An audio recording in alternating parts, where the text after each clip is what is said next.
Hey, Grand Live, this is Will Bowman of Eastern Orient Adventures, and this video is brought to you by Valley Realty, Brandon Hospital, Northwest Furniture and Mattress, Marketplace Family Foods, and Blue Mountain Outfitters, where we are having this show. I'm here today with Jim and Eric. Thanks for joining me today, guys. Thanks, Today Will. we're going to talk about footwear. So, the big question for me when I go out hiking is Chacos. So I've heard. Question for everybody. So I've heard that I'm not supposed to wear Chacos, or I'm not supposed to wear sandals hiking because it's bad for your ankles. But that being said, it is so nice to have your feet open to the elements, in my opinion. And I love the feeling of them. They they only rub a little bit, and it's just really enjoyable. So I want to know what the best hiking alternative. And you got great toes. Right? Especially with these toenails. These are hikers' toenails right here, all broken and nasty. I think with the Chacos, I know a lot of people who hike a lot with their Chacos. I do that too, actually. And that's the thing is without turning into an advertisement, I mean, you know, I hike. You could say sandals. Sandals, yeah, sure. But other sandals, actually, you probably don't want to do that with.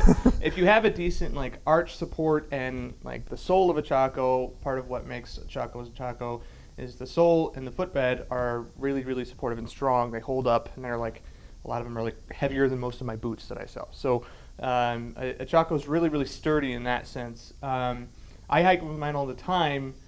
But the problem is you don't have ankle support. Now, not everybody has a problem with ankle support, but like I've told Eric, like I have this thing where less than 3/4 of a mile out from the trailhead as I'm coming back, I usually roll my ankle almost every time badly.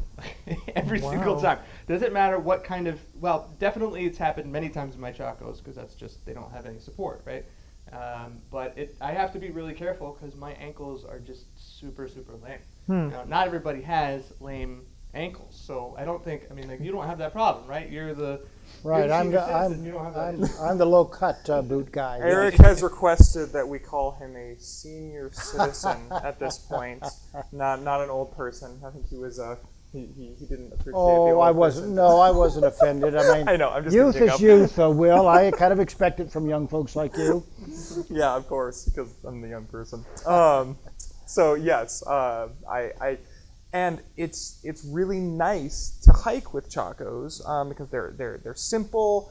They don't require socks. You can just walk through. You can walk through streams and rivers, and you get your feet washed off a little bit. It's a lot easier if you're a hippie to wear Chacos. Exactly.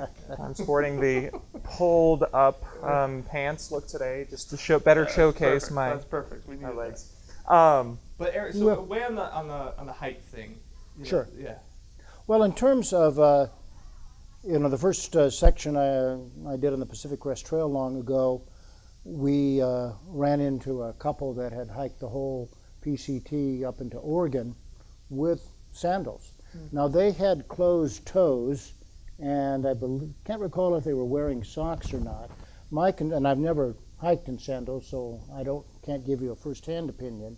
My concern it would be, and maybe Jim, you could answer this, I would prefer the sandals that have a little bit of toe protection, just in case there's a random stick or a larger rock. I wouldn't want to be banging my toe against it. Now I see you've got a little bit of toe room, so do you know one way or the other about that, Jim? It goes 50-50, yeah, because it mostly, like, the Keen sandal is the other alternative, and it honestly divides down the middle, basically. It's people that want the toe thing.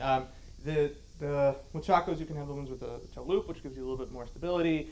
The Keens do that too, but then if you get a rock in the Keen, then you're going to stop and, like, have to take it off and shake it out and all that stuff. Whereas Sometimes you have to do that with Chacos too, though. It's like. Yeah. So I mean, I think it definitely it's not.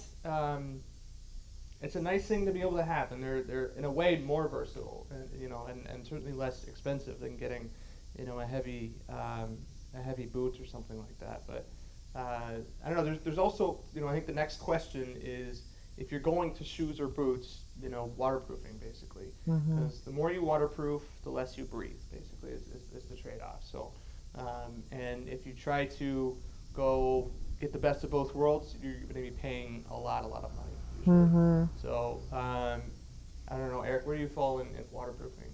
I like to at least, excuse me. We don't want to hog the pedestal yes, here. Right. I like to, frankly, seal the stitching and the area kind of between the soles and the boot fabric itself. I don't waterproof the whole boot. But that's a Goretex shoe, isn't it? Yeah, right. Yeah, so, but even with a Goretex shoe, where they've stitched it with the suede here, you've got little points that have to be sealed, otherwise water comes into it. It was interesting, as I mentioned last week, the scouts were up at Hoffer Lake, and we camped Saturday night in the rain. The boys woke up in the morning, and most of their shoes were, even though they'd been in the tents when they got out, the shoes were pretty wet. And one of the things we need to talk about with the scouts and check with the scouts is whether or not, whether or not they have Goretex or need complete fabric sealer. Plus, assuming they have Goretex, have they sealed the stitching? So, question, because I don't know this, how do you seal? How do you waterproof? Like, what do you use to waterproof your shoes, your boots? Basically, when people say Goretex, it basically means that there's a sock inside the boot that you step into, and that sock is waterproof. Oh, okay. And so the sock is just like this lining thing. It's a bootie, basically. And so, like some people, when they've worn the boots or whatever for a long time, they will wear a hole down in that sock in some place, and then it becomes not waterproof anymore. So they have to kind of be aware of that. But yeah, basically that's the first main way. Now the thing is that when you get if you have a shoe and then you have a waterproof version of the same shoe, you're going to pay at least probably 20% more for this one. And then if you go to Goretex, which is sort of like the gold standard, whatever, Gucci of waterproofing, then you're going to pay another 20% probably. So that, this sort of like barrier to entry that everybody that is getting into this stuff has to deal with kind of elevates, further as you go. And to me, the alternative, and the socks are clean, although I wore these boots up to Labor Day. Eric's taking his shoe off. It's a good thing there's not smell on cameras. No, they're a bit dusty from the last trip. Okay, but perfect. To me, whether you're wearing Goretex or you're wearing just a regular type of shoe that doesn't have that extra waterproofing, wool socks are absolutely critical. Wool will keep your feet warm if they get wet, and I've found even with the so-called Goretex line shoes, you wade a stream or you fall off as you're going across a stream, you miss a step and your foot and shoe gets wet. I've been getting that too, actually. I'll do yeah, that, and so- I'll try to stay out of the water, and then I get in, Yeah, and now I have and a then you lose pool that I can't get out of. Right. So to me, wool socks are absolutely critical because wool keeps you warm, whether it's a sweater or a sock. It will keep you warm even if it's wet. So Interesting. that to me takes precedent really over the. So wool will, Goretex. even if you get rained on and sopping wet, it will keep you warm. Yeah. Wow, That's so why that's why sheep make it in the rain. Yeah, right. Well, actually, that's the thing is wool. The other thing that not everybody realizes, I think, is that wool basically does everything that we put all of our engineering effort into synthetics to do, but it does it better. So, like a typical, if you take like a wool, a wool sock versus a synthetic sock, they might work pretty well for a while. Synthetic sock will always break down more quickly, and then also it will smell and it will not let go of the smell. And whereas the wool actually has a lot of them, like a good merino sock has antimicrobial elements to it, which means you can wear it for a few days, which I'm sure Eric does probably. Yep. So what you're saying is the sheep are all sitting out there and looking in on us and shaking their heads, Pretty saying much, we've yeah. been doing this for thousands of years. Y'all have spent billions of dollars trying to create what we have. In reality. Yeah, but now there's a whole industry around merino too. So Right. yeah. New Zealand's leading the way. In any case, let's compare. You had the Sandals there, Will. Chacos. Yeah, I have a low-cut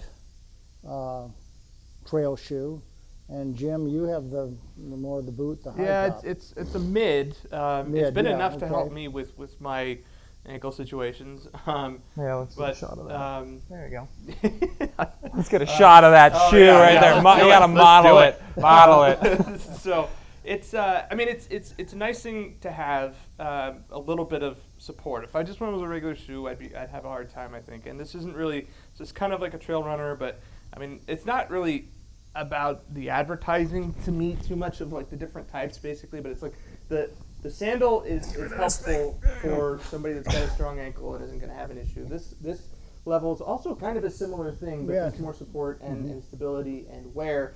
This is kind of a step up from that. I usually have always been like a bigger, like heavier boot person. I wore the same pair of Danner Mountain Lights for years, and I loved them. But then I started taking them out, and they were actually giving my ankles a hard time because if I was climbing up uneven things, the leather was just so heavy that it would start messing with tendons and stuff like that. So I actually had to back off a little bit from that to get what I needed. So. Well, again, what I've done with these shoes, it's again a question of weight.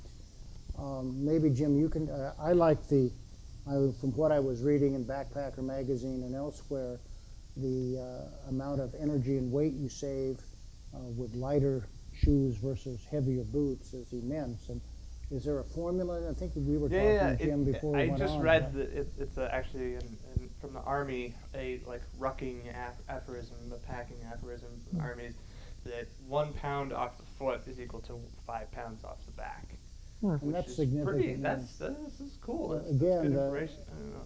The reading I was doing before the long distance backpacking I did on the Pacific Crest Trail, they pointed out on a 20-mile day how much weight you add with a boot versus a lighter shoe. Yeah. It's an incredible figure. Yeah, because like my Mountain Lights are like, I don't know, 2 pounds each or something like that. So yeah, at least.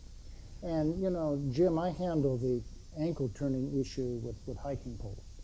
I always take the hiking poles with me, and then if I do kind of stumble, I catch myself before there's any twisting. That plus, frankly, there are ankle exercises you can do that if you do have weak ankles, and this isn't the time to go into those exercises, but you can check that online. There are exercises you can do to strengthen the ankle plus make it flexible and able to handle any I just wait till rolling. ski season when I don't have to deal with it anymore. Yeah. So last question. We're kind of out of time. Last question. Footwear. It's obviously very important that you should take care of your feet. That's really the essential thing. Your feet go, you're done. Yes. Exactly. So take care of your feet. Wool socks are good. The shoes depends on what you are and who you are, from what it's sounding like. Just kind of depends. Like, for me, who doesn't have a problem with calves and ankles, then they're good. But for people who have a little bit more struggle, then higher foot or a higher shoe will be better. And then waterproofing, also important. Is there ever, now there's a story of in Eastern mythology, or not in Eastern mythology, but in the East, of a Buddhist monk that hiked Mount Everest far before it was ever scaled. And I don't know if you guys have ever seen those shoes that they wear. It's got the little wooden flat and then the little heel, because high heels were originally a guy's thing. I don't know if you knew that. No, it didn't. Yeah, high heels were originally guys. So, last question. Can you ever hike in heels and look good doing it? What do you think? I'll have to pass on that at my age. At my age, I'm not. That's what like fire shoes, fire boots are almost basically like high heel boots. Really? Yeah, they have a heel that comes down like 2 or 3 inches. I mean, they look, cowboy boots too. I mean, it gives you more support and it gives you kind of a leg up, because when you're climbing something, like, you don't want to be dropping your heel down to the bottom and then doing this. Oh, I see what you're saying. Yeah. So like when you're skiing, you have like risers that help hold your heel up, and then the same thing, like the reason why you wear a stiff boot when you're climbing, let alone a mountaineering boot, which is basically like a skiing plastic boot, is because you just kick it in there and you're not having to step up. Huh. So yeah. So, for all you ladies, Buddhist monks, and men who want to make your calves look great while you hike, there is hope. So, That's definitely the takeaway of today's program. Appreciate the wisdom somebody of your youthfulness has provided. I'm here to help. I'm here to summarize and help. Well, thanks, LeGrand Alive. This has been Eastern Oregon Adventures with Will Bowman, Jim Whitbeck, and Eric Valentine. This video was brought to you by Valley Realty, Grand Run Hospital, Marketplace Family Foods, Northwest Furniture and Mattress, and the place where we are having the show, Blue Mountain Outfitters. Thanks for tuning in. We'll see you next time on Eastern Oregon Adventures.